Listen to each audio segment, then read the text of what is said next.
Hey everyone, and welcome back to Creativity in the Digital Darkroom. My name is Chris O'Donnell, and thanks for joining me for our final video here, which will bring everything we've learned so far together so you can implement these strategies into your own workflow and create photographs that you're more happy with. So we now know that your unique creative vision is the fuel behind your best photographs. Tactics, tools, techniques, they can all help you express that vision clearer, but they're not the source. That's so 100% you, and it's limited only by your imagination.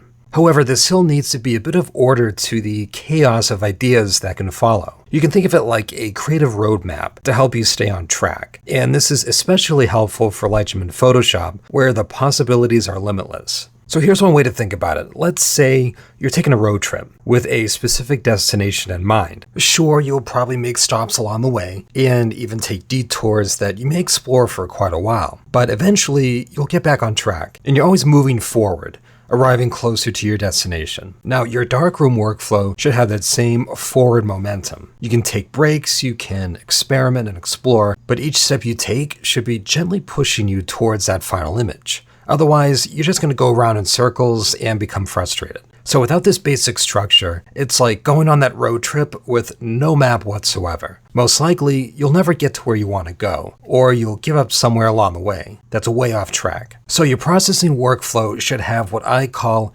creative bumpers. And these bumpers will grant you the freedom to explore and experiment, but within these protective boundaries. So you'll still have the breathing room to take those detours and investigate new techniques, but you're always working toward that creative thesis for an image. Because this is where your biggest darkroom breakthroughs will come from. That unguided, free-flowing creativity that you can later refine and enhance with the tools and techniques that you pick up along the way. So there is a certain structure or order of operations that you should follow in the darkroom. There's no doubt about that. And I go over this entire process in my premium courses. But it's a very simple structure, and it allows for a lot of creative freedom. Because what you need to watch out for is becoming too strict with your workflow. Because when you find a technique that really works well for you, it can feel a bit risky to try something new. So you become too set in your ways, and you tend to not deviate from that. We touch on this a bit in the barriers to creativity lesson, but it happens so often, so I want to reference that again. Because this will build walls around your creative development by stifling your ability to express your vision. It discourages you from exploring new and exciting techniques, and you may miss out on a discovery that can completely transform your processing workflow. There is, however, a happy balance between creativity and order. And over the years, I've developed a system that has worked very well for my own photography and also for my students. It's something I've referenced at the beginning of this series, so I like to circle back and revisit this process now that we know more about expressing our creativity in the darkroom. And that is identify, minimize, and amplify, or the IMA method for short.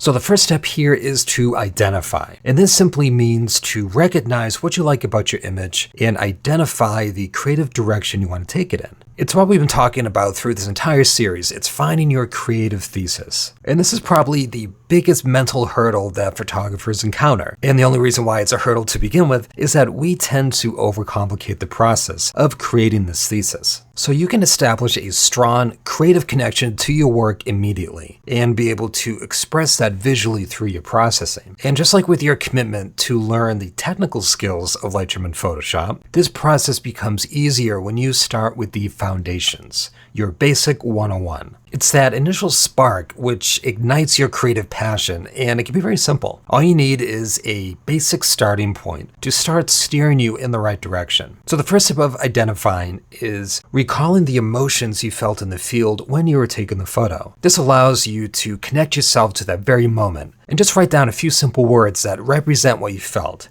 It could be warm or peaceful if you were photographing a sunset, or maybe abrasive or foreboding if you were photographing storm clouds or a rocky coastline. So it sounds very simple, but it's a very powerful starting point. And this is going to help you decide which direction to steer your image towards, or at the very least, where not to take your image. Either way, you have a starting point, and you can start building your image around that, because you're honing in on how you want to process. And once you have a direction, this gets you thinking deeper about the why behind your photograph. That's what we're trying to get to. You're aligning your creative compass. For example, this photograph here, the starting point for my processing was built around the feeling of a very high contrast scene and how imposing the driftwood looked from this vantage point. And the very sharp contrast between the shadows in the foreground and the sun in the background and the very white clouds that were stretching across the canvas. So that was my starting point for the processing. I wanted to emphasize this contrast, these opposing forces of light and shadow. And the very simple point of, I want to make a high contrast image, this helped me make decisions in the darkroom to align my photograph more towards this feeling, a more dramatic atmosphere. Now, another way to establish and nurture that connection to the landscape is to think about how you like to spend time in nature. Is it a reprieve from your daily life? Do you take a walk through the woods during your lunch break or on weekends? Or do you take longer trips to explore nature? Maybe you take a weekend trip for extended hikes or camping. Or maybe your connection is strengthened the most when you're at home and you have time to think about your photographs. Maybe you get inspired from other sources, such as reading books or having meaningful discussions with other photographers. So the point here is to dig deep and think about the reason behind the reason. Because usually our first thought isn't the real reason. For example, let's say you like to spend time in nature because it's a break from work. Okay, well, why do you need that break from work? Well, work is stressful and spending time in nature brings me peace. Okay, well, why is work stressful? Well, maybe it's because it's unpredictable and it's overwhelming and fast-paced. You don't know what's going to come next. But when you're out in nature and photograph the landscape, you have more control over how you spend your time, and you can focus on one thing for a very long time. That is actually what one of my students said when we worked on the reason behind the reason. What really inspired him to go out in nature with his camera. So once he figured that out, he used that discovery to focus more on macro photography. And his processing in the darkroom is now more focused on uncovering the hidden details that we often overlook in the small bits of nature. For example, the veins on a leaf, the rough texture of a tree trunk. So now that is his jumping off point of not only in the field, but in his processing as well. And now the techniques and tools he uses in the darkroom are all about enhancing those finer, smaller details. So when you focus on your relationship with nature and what drives you to spend time in it, that can often be the necessary jumping off point for your processing once you get home. And each step you take is further strengthening that connection and nurturing your relationship with nature. Now, the next step here is to minimize any distractions that take attention away from your creative thesis. So once you've established any connection to your image, no matter if it's very general or specific, you'll be using that as your reference to decide how to minimize or remove any distractions that go against the grain of your creative thesis. Now, there are obvious choices here, like removing dust spots or noise in the image or maybe power lines going across your scene. But this is also where you'll start to make creative decisions on how you want to direct the eye through the frame, because you can minimize the prominence or the weight of those distractions. So going back to that image here, let's take a look at the original photograph. This is the original raw file. This is a panoramic stitch. So my purpose with this photo is that I wanted to enhance the contrast, or specifically the relationship between these very deep shadows in the foreground and the bright highlights in the sky, in order to make a more foreboding and dramatic image. I felt really apprehensive when taking this photo, so I wanted to enhance that feeling in the darkroom. Well, one thing that was deterring from that was the color of the image. The blue color in the sky and also the water and the orangey yellow of the sand. It was pulling attention away from where I wanted it to be. I wanted to be so focused on the light and shadow. So switching that over to black and white really helped to push attention towards that. And then also I did some clone stamping to remove some of the footprints in the foreground. Going back to the original, you can see these footprints right here in particular were pretty distracting, but I wanted to keep the width of the frame. I didn't want to crop that out. So I did some clone stamping and I think some patch removal in order to smooth that out. Now for this image, I did a lot of dodging and burning in order to direct how the eye moves through the frame, then also enhance the texture of this driftwood here. I wanted to bring out that detail and just make it a more interesting focal point rather than just being all in shadow. So like I said, I used a lot of dodging and burning here, but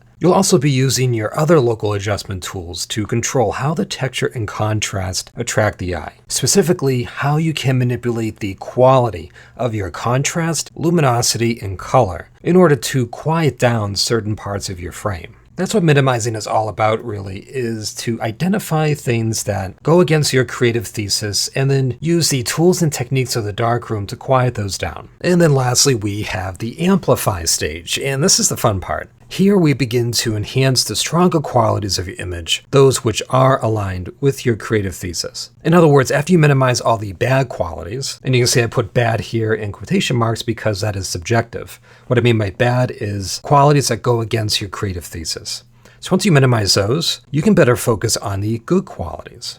These are the qualities which are aligned with your creative thesis. So at this point, you have cleaned up and primed the canvas, so you can more easily create a better photograph without those distractions. Now the amplify stage, it's not really about choosing a specific technique or a process, and it's more about making that mental shift we talked about earlier, going from the editing phase, which is corrective, to the processing phase, which is creative. Now, it's a very simple but very powerful concept. However, before you can identify what qualities you like about your image, and before you start thinking about ways you can enhance those, you need to nurture your connection to the scene you're photographing. This is where I see many photographers struggle the most, because it goes against the grain of what we've been taught. Many think that by learning the technical aspect of each tool, the how, their creative vision will magically become clear. But actually, it's quite the opposite. As we've learned in this series, the creativity must come first, and then you can add the tools and the tactics. Because you can't amplify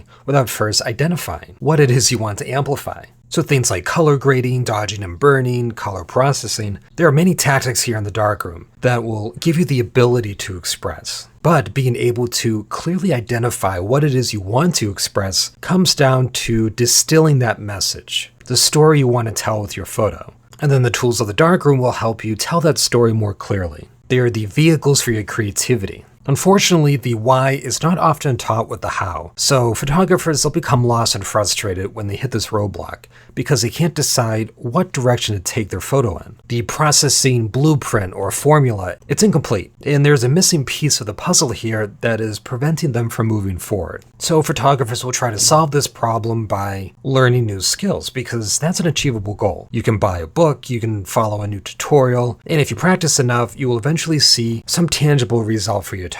Your images will have sharper detail, more vibrant colors, maybe the composition will be stronger, which are of course all very important contributions to the quality of your image. I don't want to minimize how important it is to keep learning new skills. However, it can be quite the obstacle to really dig deep and figure out what kind of photographs you want to create. So that's why it's such a challenge, because there's no fail-proof blueprint to that. So here's what it all comes down to. Learning the most advanced techniques and using the most expensive tools will only marginally improve the quality of your images. Yes, you can pick up some helpful tips and tricks here and there from random YouTube videos and articles on Google. I certainly have myself. Or you may completely adopt someone else's technique, and the results are great, so you do it again. But that success, it'll come to an end soon, and you'll eventually hit this plateau. And you may even regress because you're not creating for you, and that's an awful feeling. But when you have a why, when you have that creative thesis fueling the energy behind the tools and techniques of the darkroom, then you know how to use them to express your creativity. And this is where the fulfillment of your photography will really skyrocket. When you're identifying your creative thesis, you don't have to be right the first time. You can always go back and change it. It's just the action of making that first step. Because what will often happen, and we'll discuss this more later, is that your thesis will evolve and morph as the image develops in the darkroom. When you start making changes to light and color and your composition, you'll get inspired from these changes, which will make you change the direction you want to bring this image in, and that's okay. The real problem here is not taking any action or any step forward. So don't worry too much about choosing the right direction, just decide on a jumping off point and go from there. Okay, so here is another example. It's a very simplified example of the IMA method in action. When I created this image, I used the cheapest kit lens. It was a 50mm f1.8 prime lens. It is literally the cheapest lens you can buy for a Canon camera. In order to get this macro shot, I attached a magnifying lens filter on top of it, which again is very cheap. And this was all on the Canon 30D, which at the time was a very entry-level DSLR. Now, I didn't have to travel across the globe to photograph this, and I didn't have to hike up a mountain. It was actually growing in the cracks of my sidewalk right outside my front door. And I also didn't spend hours pixel peeping in the darkroom, obsessing with sharpness or color quality. And not only is this one of my favorite and most fulfilling images, but it's also one of my first. It was an image I took within the first few weeks of buying my first digital SLR camera. So this was when my craft was 100% based on that free-flowing creativity and inspiration. Wasn't bogged down with the technical aspects of my gear or the different techniques in the darkroom. And this image also placed first in the Outdoor Photographer magazine Nature's Colors competition. So I was really happy about that as well. Now for this image, I used no luminosity masks. I did very light dodging and burning, very basic, and my techniques weren't very good. I'm sure you can see that there's some artifacts and some added noise here, but it was very simple to create, both in camera and in the darkroom, but it expressed exactly what I wanted it to. And yes, looking back now, I can certainly improve the quality of this image with the tools and techniques I've picked up along the way. But those tactics, they cannot improve the quality of the idea, which is the foundation to every photograph you create. The soul of the image was expressed very clearly here, and that's the most important part, much more important than any piece of gear or processing technique can ever do for you. Now, of course, my processing workflow is much more advanced now. I've added many techniques and tools to my workflow, but each tactic I added to my tool belt was intentional, and it serves a very specific purpose. I didn't add it because someone told me to, or I just thought the effect was interesting. I saw a very specific purpose for it, and I amended that tactic in order to fit into my workflow, instead of trying to change my workflow to fit the new tool or technique. It doesn't work that way. It's like trying to fit a square peg into a round hole. It's just not going to work. So at this point, you may be thinking, okay, well, that makes sense, but how exactly do I amend a new technique to complement my workflow? How can I take something new that I learned in a tutorial and change that workflow to express my ideas? Now, it may sound a little complicated, but it's actually quite simple. And it all starts with learning the foundations of Lightroom and Photoshop properly and wholly. Many tutorials out there, they don't properly explain and demonstrate how these programs function under the hood. So they don't lay the proper foundation, which can make these programs seem a lot more confusing than they really need to be. But once you really understand how those basic tools work, the tools that you use on every technique in the darkroom, everything else just falls right into place. So let's do an example here, because I think analogies really help you understand how the darkroom works by relating it to something else. Now, I really love to use cooking and building as analogies for photography processing, because they both have a lot of creative freedom,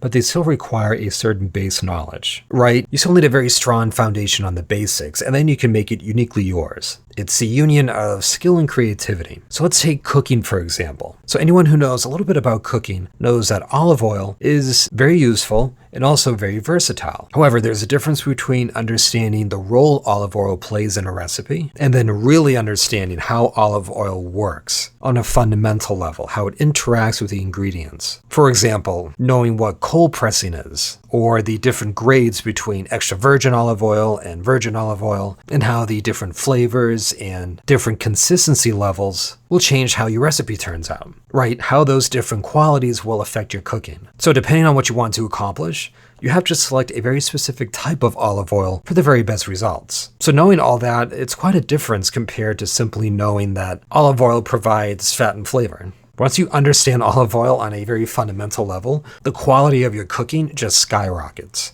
and opens up so many creative opportunities for you in the kitchen. So that's the difference between knowing enough just to get by and then really being an expert in your craft. So that's what I mean when I talk about understanding the fundamentals of Lightroom and Photoshop. This is the difference between simply knowing how to push your image through these programs and having a comprehensive understanding of the foundations. Because once you get to that next level of comprehension, you unlock the ability to amend any technique you come across to your unique workflow and goals. Let's take Photoshop, for example. Every single technique that is relevant to landscape photography relies on 4 basic principles: layers, layer masks, smart objects, and luminosity masks. That is 90% of the work. And once you understand that foundation, even the most advanced techniques, such as exposure blending or color grading, they all make perfect sense because they all share that same foundation. And when you understand those fundamentals, you now have the knowledge to reverse engineer any new technique you learn and apply it to your own workflow, cherry picking the bits that will help you express your ideas more clearly. Now, you don't have to be a rocket scientist to create your own Photoshop workflow. You just need that solid foundation. because that is where most of the work goes into. But for now, we have one more topic to cover that is really going to help you get into the right frame of mind for processing in the darkroom, and that is understanding the difference between the goal and the process. Now, the very first thing I show new members once they join one of my premium courses is how a small shift in perspective can instantly align you with your creative vision, your thesis, and help you gain instant clarity on what that should be. And that shift is to simply trust the creative process. Now, of course, that's easier said than done, but as soon as you make the commitment to just go with the natural ebbs and flows of your creative inspiration, you can create an exceptional image with very little foresight. So let's unpack this concept because it'll bring you instant clarity to the darkroom. So when you have a strict checklist that you go through when you process an image, some photographers, they'll print out a checklist and put it right next to their computer and push every image through those same exact steps. When you do that, your workflow is goal-oriented. You're trying to push that image through a conveyor belt of tactics and techniques, and you're expecting a certain result to come out at the end. However, when you want to be truly expressive in the darkroom, when you want to leverage it to express your ideas, you need to be process-oriented, where your focus is not set on creating a specific result. So here's what makes it so challenging for us to switch to a process-oriented workflow. Over the years, I've noticed that there is this fascination with pre-visualization, the ability to see the final image in your mind before you even get into the darkroom. Because somewhere along our creative journey, we've been conditioned to think that true photographers know exactly what the end result will look like. And many photographers, they'll become really frustrated when they can't see the final image in their mind's eye. Their expectation, it's not coming to fruition in the darkroom. So this starts that downward spiral of disappointment, where we start to doubt our creative abilities because of this disconnect between what we expect to happen and what our images actually look like. And this will siphon a lot of joy out of your photography when there's no need to. Now, I do see why it makes sense to visualize that finish line. It gives us something to work towards, and it satisfies our desire for that forward momentum. So you have a starting point and you have the destination, and now all you have to do is fill in the blanks in order to get your image there. However, for most of us, it's exceptionally difficult to envision what the final image will look like without a lot of experience in the darkroom. And in fact, that pre-visualization,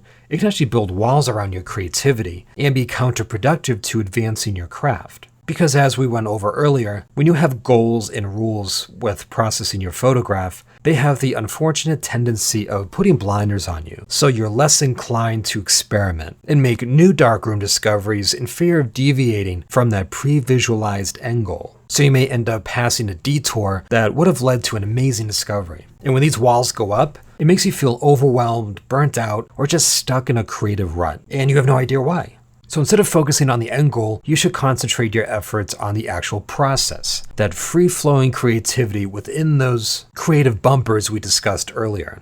Because you're probably not going to come out of the darkroom with the image you had in mind, and that's okay. Because when you start to think about the process instead of being fixated on a goal, it melts away all those creative barriers we discussed earlier, which can give you feelings of self-doubt and technical overwhelm. Instead, you begin rebuilding that confidence you had when you first picked up the camera, but at a much higher, more refined level. And as your confidence builds and your creativity strengthens and gets momentum, your technical skills will naturally skyrocket, since you now know exactly what techniques to concentrate on, or what new techniques you want to learn. Once you know what it is you want to accomplish in the darkroom, you'll be able to qualify a new tool or a panel by knowing exactly how it can help you express your ideas more clearly, rather than just buying it because of vague promises or because someone else said it helped them. So what you're doing here is you're now strengthening your creative vision and improving your ability to express that vision together. And when your workflow is in sync with the natural ebbs and flows of your own creativity, the results are really amazing. Now, one student of mine, he had a great analogy for this process, and he said it's a lot like translating a photo into a pleasant painting. It's really what you're doing here when you bring your image into the darkroom, right? You're translating your inspiration, your vision, your reaction to the photograph. You're taking all that creative energy, and then you're creating a painting from it. Not a literal painting, but just the idea of controlling tone and color and bringing them together in a way that you find pleasing. And it's really exciting once you know how all of this works. But here's the problem. Many photographers who come into my premium program, they've silenced their creativity, and they've replaced it with tactics and rules and techniques and all these subjective opinions. And this leads them to become fixated on a particular end result, a goal to strive for. They'll say, I want to create an image like this one, or I want my photos to look more like this photographer, or I want a blueprint that I can follow step by step in the darkroom and repeat for every single image I process. So when you have this goal-oriented mindset, your workflow becomes linear. It becomes a process of step 1, step 2, step 3.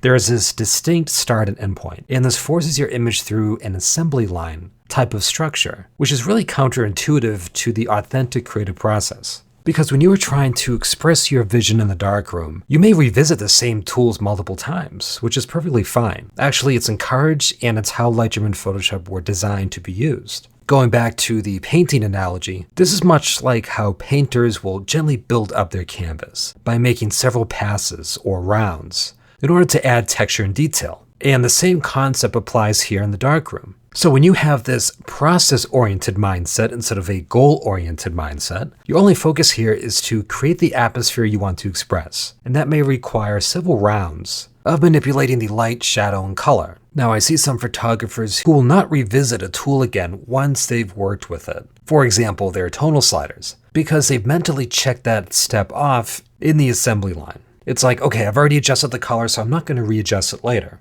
Now, if your workflow is optimized for speed, it makes sense to have this step-by-step structure. But when you're creating art, it's a really awful habit to have. Because when your workflow is process-oriented and it's free from all these abstract constraints, your creative workflow is now uninterrupted. When you feel like readjusting the color, you go and do that. So this allows you to move in and out of any tool or technique based on what inspires you at that moment. Perhaps you want to go back and fine-tune your tones, which may have shifted a bit when you adjusted those colors. Or maybe you want to lead the eye through your frame in a different way, so you go back and revisit your dodging and burning. So when you make this mental shift, you'll start to love the creative process of exploring and experimenting in the darkroom. This will give you confidence that the final image will reveal itself organically, or at least the path that will get you to that final image. So the point here is that your creative style, the aesthetics of your photography, that's fluid. It's not a goal to obtain because it's in a constant state of change based on your emotions, your reactions, and it's influenced by your thoughts and your life experiences.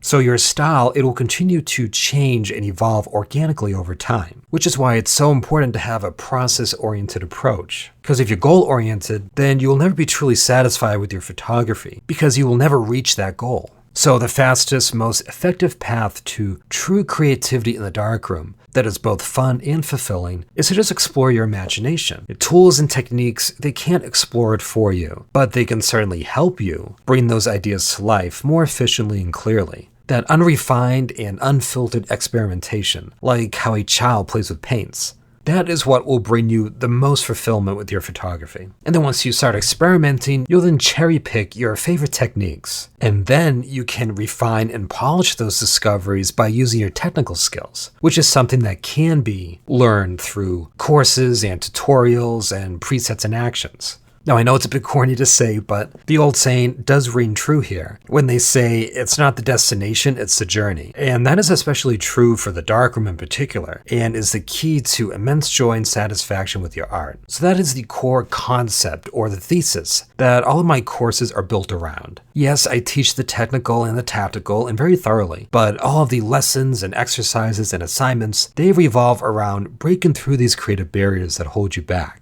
So for your final assignment here, I'd like for you to pick 3 of your favorite process photographs and just outline the IMA method for each. First, you'll identify the thesis for the image, describe the things you need to minimize, and then describe the elements that will amplify your thesis or the story for the image. This is more of a creative exercise to get your gears going and encourage you to view things differently. Because when you start to make these realizations and connections, you'll clearly identify why you like these images. And once you understand why it is you do the things you do, you'll have more intent and direction in the darkroom. Alright, I hope you have enjoyed this series and it's given you a new perspective in processing. And most importantly, it's given you a boost of confidence in your own creative abilities. Because remember, you are in full control over the images you create because they are based on your ideas. The tools and the tactics, they can help you improve the quality and the clarity of those ideas, but they are still 100% you and how you absorb what you see, how you react to it, and then how you express it using the tools of the darkroom. So make sure to complete your assignment, and also make sure to download the summary for this series. I have a written PDF that highlights all the important bullet points that these 4 videos have gone over. I'll have a link below this video where you can download that summary. Now, I won't go over it point by point here because that's kind of redundant, but the summary is really helpful for retaining the concepts taught in this series. Many studies have shown that when you instantly review what you have just learned in a summary format, you're able to recall that information more easily. So that's why I created this summary, to help you retain the information in this course. And it's also great as a refresher for when you feel like you're in a creative rut. You don't have to watch this entire video series again. The summary document should be enough to remind you. Alright, that's going to do it for this video. And remember, if you have any questions about anything in this video series, please feel free to email me directly at chris@creativeraw.com, and I will be more than happy to help you out. Thanks so much for joining me, and I will see you in the next tutorial.